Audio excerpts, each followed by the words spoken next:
겨울방학 수학 공부, 후행, 보충, 선행 할 게 엄청 많습니다. 방학은 공부 흐름을 끊지 않으면서 시간을 효율적으로 쓸 수 있는 시기이기 때문이죠. 그런데 학기 중 여름방학도 아닌 겨울방학 때 하면 좋은 수학 공부가 따로 있는 거 알고 계시나요? 오늘 제가 그 겨울방학용 수학 공부에 대해서 소개해 드리려고 하는데요. 이 공부를 위한 자료 나눔도 있으니까 꼭 끝까지 따라오세요.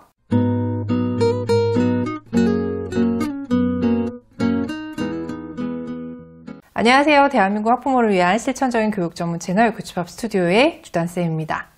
연말 연초 가족 모임이다 휴일이다 보내고 나니까 벌써 겨울방학 시작한 지도 며칠이 지났습니다. 방학 전부터 짜왔던 공부 계획 이제 본격적으로 시작해야 할 때죠.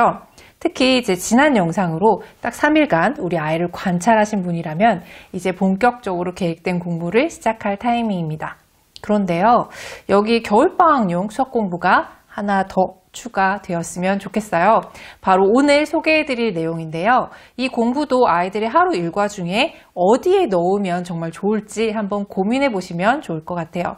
제 추천으로는 아이의 독서 시간에 슬쩍 넣어주시면 좋을 것 같은데요.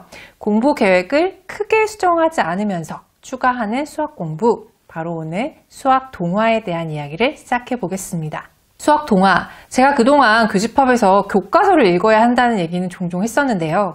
이 수학 동화 이야기는 한 번도 안 했더라고요. 마침 겨울방학에 하면 딱 좋을 공부라서 작정하고 한번 소개해 보겠습니다. 수학 동화가 생소하신 분들도 있고 이미 잘 알고 계신 분들도 있을 거예요.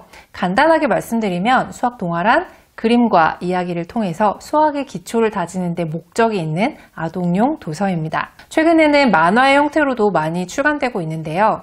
이 책들은 크게 두 가지로 분류할 수 있습니다. 동화 작가들이 주로 써낸 스토리텔링 중심 동화와 수학 전공자이자 선생님들이 써낸 주제 중심 동화인데요. 작가가 완전 다른 부류의 사람들이다 보니까 앞서 말한 스토리텔링 중심 동화는 재밌지만 수학적 이론은 비교적 얕고 간결하게 다루고 있고요. 주제 중심 동화는 수학 이론을 아이들 눈높이에 맞게 스토리로 각색한 내용을 다루고 있지만 다소 지루할 수 있습니다. 다시 말해서 스토리텔링 중심 동화는 아이들이 재미있는 동화책으로 인식하는 반면에 주제 중심 동화는 수학책이라고 생각하는 경우가 많아요. 그래서 학년이 어릴수록 스토리텔링 중심 동화가 더 적합하고 순차적으로는 주제 중심 동화를 읽도록 지도하는 것이 좋습니다. 그런데 이 책들을 왜 읽어야 하는 것이냐고 물으신다면 크게 두 가지의 이점을 말씀드리고 싶어요. 첫째는 수학 지식을 공부가 아닌 흥미로 접근할 수 있다는 것이고요. 둘째는 영역별 개념의 흐름을 책 한 권으로 자연스럽게 즉 대놓고가 아니라 숨겨진 선행학습을 할 수 있다는 것입니다. 아이들의 수학 공부는 되게 문제풀이죠. 미취학 그리고 초등 1, 2학년 일부 시기를 제외하면 대부분 문제집 풀이 외에 다른 수학 공부를 하지 않는데요. 가정에서의 지도가 아니라 학습지를 포함한 사교육을 받는다면 더 그렇죠. 그리고 엄마표도 엄마가 일일이 어떤 교구를 만들어서 활용하거나 전문적인 엄마표 수학 준비를 하지 않는다면 문제집 설명과 풀이 정도가 유일한 방법일 겁니다. 그런데 그런 수학 공부가 과연 재밌을까요? 물론 아이들 중에는 문제 푸는 게 재미있는 애들이 있습니다. 저는 고등학생 제자 중에서 문제를 풀다가 아예 수학 퀴즈 문제 내는 것이 취미인 아이도 있었는데요. 얘는 어떻게 하면 오류가 없으면서 사람들이 못 푸는 문제를 만들까를 항상 궁리하는 애였어요. 정말 특이한 케이스죠.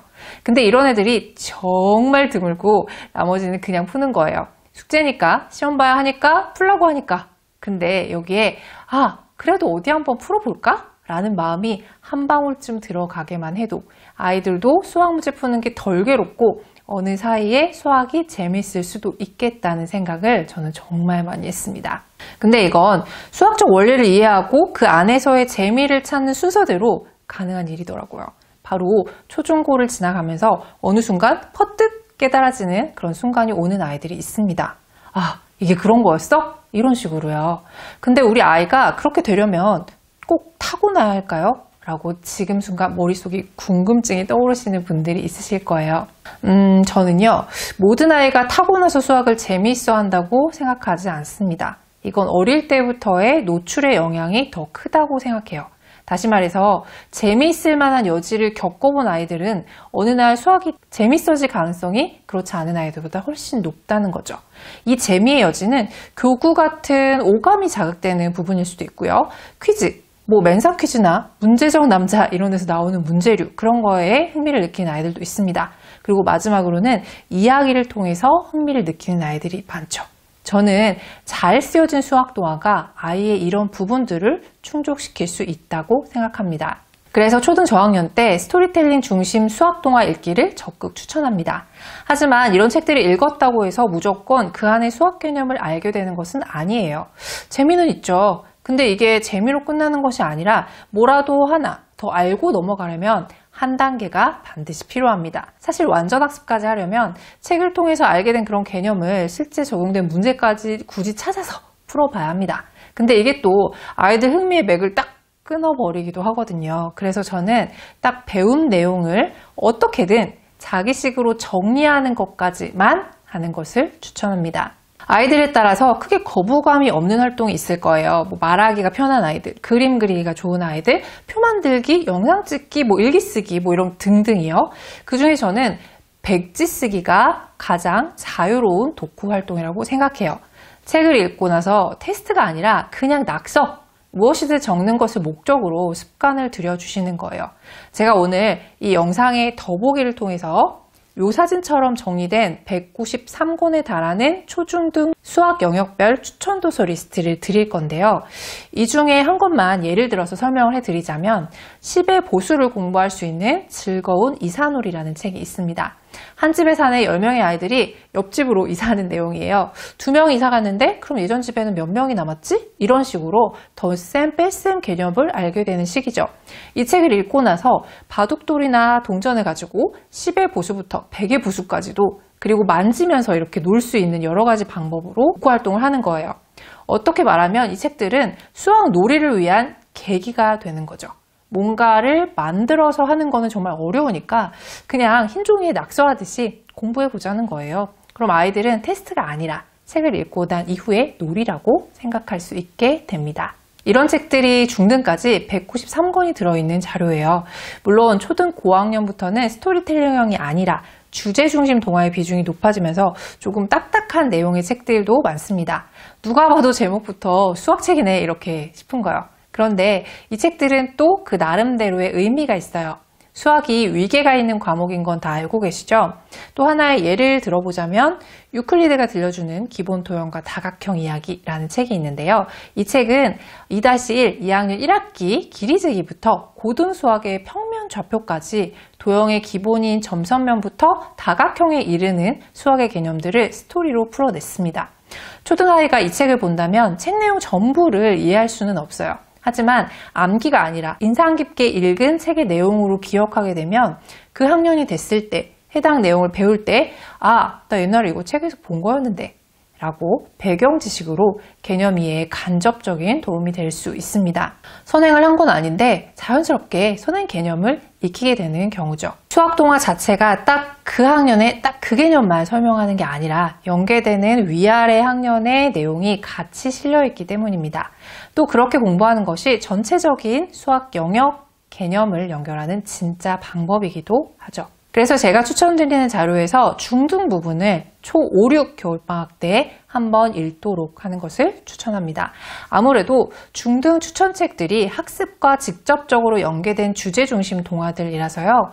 교과서 문제집으로 하는 선행이 100 정도의 효과가 있다면 이 책들은 읽고 간단한 독후 활동을 하는 것으로 50 정도의 효과를 보장합니다. 하지만 당연히 읽고 나서는 초등 고학년인 이상 아까 했던 것처럼 낙서 단계에서 머물면 안 되고요. 한 단계 더 나아가서 적어도 가지치기, 마인드맵 정도로 등장하는 수학 용어들을 분류 정리해 두는 것을 추천합니다. 다 읽고 기억해서 할 수 있다면 좋겠지만요. 오픈북 형태로 보면서 작성해도 괜찮아요. 이렇게 작성한 거는 아이 책상 위에 잘 보이는 곳에 붙여두고서 오며 가며 보도록 하시고요. 또 진짜 선행을 할 때 문제풀이를 하면서도 참고하면 좋습니다. 아무튼 이번 겨울방학 때는 유치원생부터 예비 중등까지 아이가 공부하는 그 학년 영역의 책들을 제가 드리는 추천도서 리스트에서 확인하시고 아이와 같이 3-4권의 추천책 중에서 딱 한 권만 골라서 읽혀보시면 좋겠습니다. 그리고 추천드린 간단한 독후활동도 병행하세요.